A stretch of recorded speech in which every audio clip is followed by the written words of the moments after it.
Oh my God. The Vanderbilt Stadium is probably louder than it has ever been, in stark contrast to a nation that is dead quiet.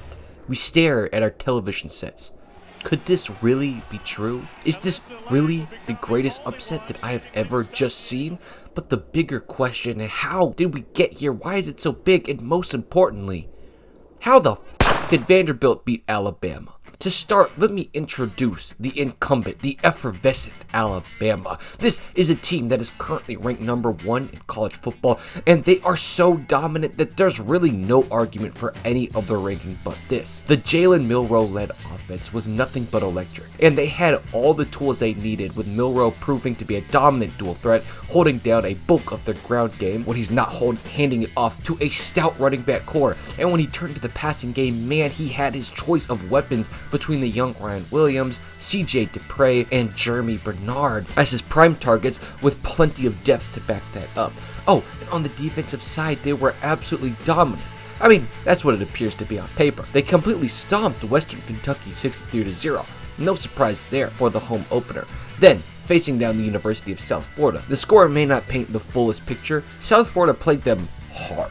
Like, really hard. Hell, when USF was punting the ball away at the start of the fourth quarter, they were punting away with a lead before a flurry of defensive collapses by USF gave Alabama a rather undeserving score of 42-16 in a game that you could say was much closer than the final score led on. And honestly, Wisconsin was the same way. The Badgers could actually move the ball relatively effectively against them, but they had key runs get fumbled away to kill any momentum that they could build. And while ironically they didn't look as good as USF, it was still a significantly worse looking score than the game felt. But for those like myself who were skeptical of this Alabama team, who is now under the leadership of a non-Saban coach, they were about to have that tested against a known quantity of Georgia. And man, did they just prove everything they were worth. They came out the gate like a bat out of hell, completely dominating the Bulldogs for the first half, and they were looking to run away with the game until Georgia, unsurprisingly, began to mount a comeback. But a huge Ryan Williams touchdown in the fourth was enough to quell any comeback and prove to the nation that Alabama, even under their new leadership,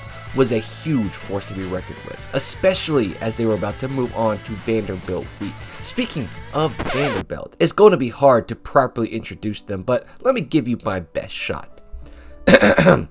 Vanderbilt sucks. In the last 50 years, they have a grand total of 6 winning seasons. They have never won an SEC championship. Hell, they've never played for an SEC championship. And such, they hardly never win big games. In their history of this great sport, they have never beat a top 5 team. And in the last 23 years, they have never beat Alabama. So coming into the season, you would have no reason to believe anything else. Led by Diego Pavia, throwing the rock for them, he was pretty solid. He had just transferred in from New Mexico State, but he played well for them in an independent schedule. And I mean, hey, when people transfer to Vanderbilt, you kind of assume it's more for the educational opportunities than the football ones. And their defense, I mean, you just didn't assume that they got enough pieces to make up for how rough of a season they were coming off of after winning their first 2 games, then going on a 10-game slide to finish 2-10. But coming into this game, maybe a new quarterback is what they needed. They played Virginia Tech to the buzzer and not just brought them to overtime, but beat them there. And my God, they actually dominated an FCS opponent 55-0. Okay, now they just had to play Georgia State, and okay, there they are. I thought they weren't going to show up. They got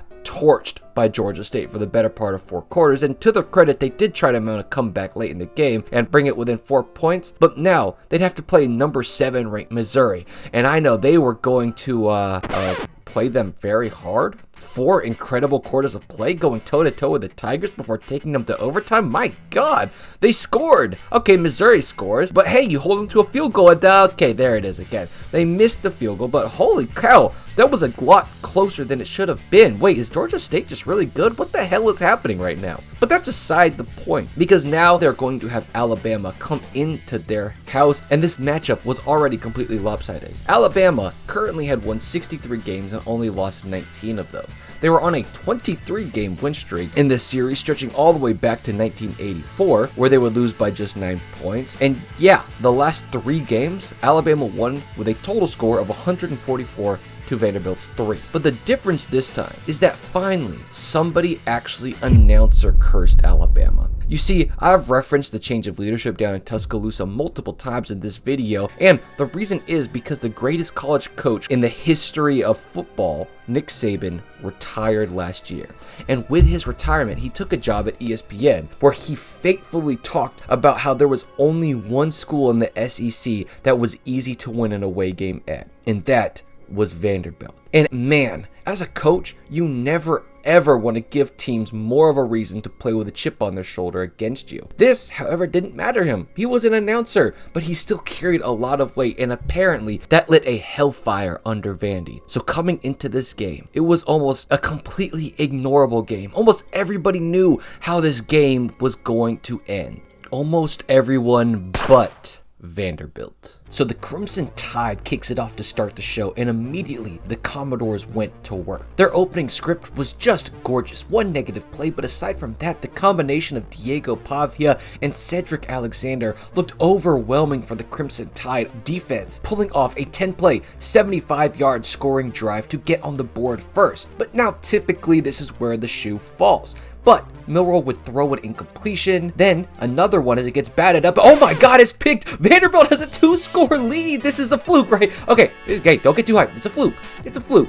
And it appeared to be just that. Bama would get the ball back and start a proper drive, highlighting the skill gap between the teams with a 46-yard completion to CJ Dupree before Jam Miller would run it in for the touchdown. Now, on Vanderbilt's next drive, they would just have to get the stop on 3rd and 6, but okay, he finds Cole Spence for the first down, but that's fine, because they get the stop later and force him to punt on 4th and 4, and oh my god, are you kidding me? They had 2 number 2s on the field? Okay, this little miracle drive continues, but now on 3rd and 11, roughing the passer. 3rd and 8, a fucking face mask. Can we stop giving Vanderbilt free first downs, please? Now, they get to a 3rd and manageable once they're inside the 5, converted, and eventually score. And you can't help but think, okay, once Alabama cleans up these penalties, they're going to dominate this game, as they technically stopped Vandy 4 times that drive. So, they just need to return the ball to the 14-yard line, then lose 3 yards, then punt? Not exactly sure that this is the Bama brand of football, but you know what? They started slow against USF.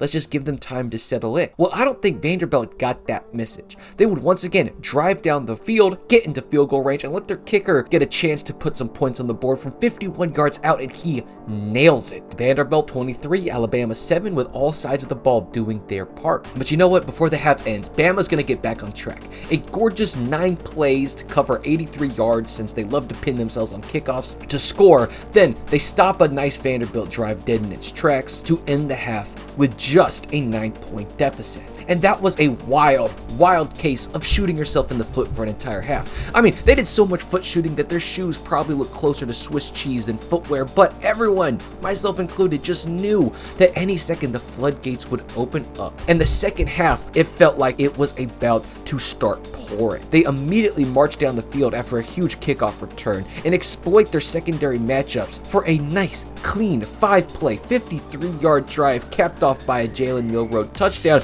And this is what we expected to happen all game. And on Vanderbilt's drive, yes, they were moving the ball up and did pick up 2 more 3rd down conversions, but they weren't being aided by Alabama penalties, meaning that they eventually stalled out at midfield before, gorgeous Jesse Mirko punt pins Bama down at the 4. Here, Bama wouldn't be able to get anything going, forcing a burn-up punt, which honestly wasn't his best hit.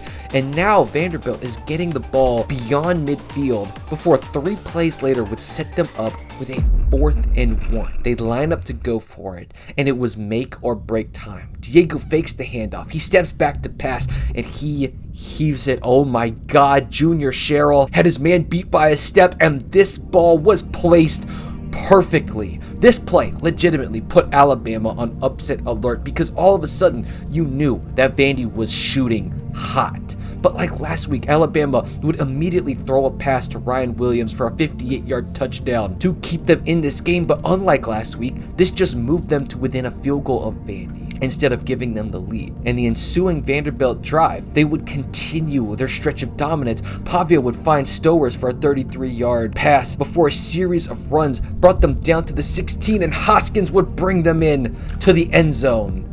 But wait, it's a disaster, because there's a holding call, and now this touchdown drive is gonna have to end with a field goal, meaning that an Alabama touchdown would get them their first lead of the game, and it looked like that was about to happen. 20-yard pass to Dupree, 16 yards to Bernard, and this was it, wasn't it? The other shoe was finally dropping. But on 1st and 10 from the Vanderbilt 39, Milroe drops back to pass. The defensive end wins his match to his right, but Milroe was looking left, and he never stands a chance. Strip sack, and now Vandy has the ball 53 yards away from locking this one up. They complete another 3rd down. And then on another 3rd down from the 6-yard line, he finds Johnson for a touchdown. The upset sirens are now blaring. Bama gets the ball back with 5 minutes left, and they're going to brilliantly drive down the field with little to no mistakes, converting a 4th down for a touchdown, kicking it back off, and now Vandy has the ball and their fate in their hands. The first run, no good, loss of 2 yards. 2nd and 12. Pavia throws it to Alexander. 1st down, Vandy. Reset those chains.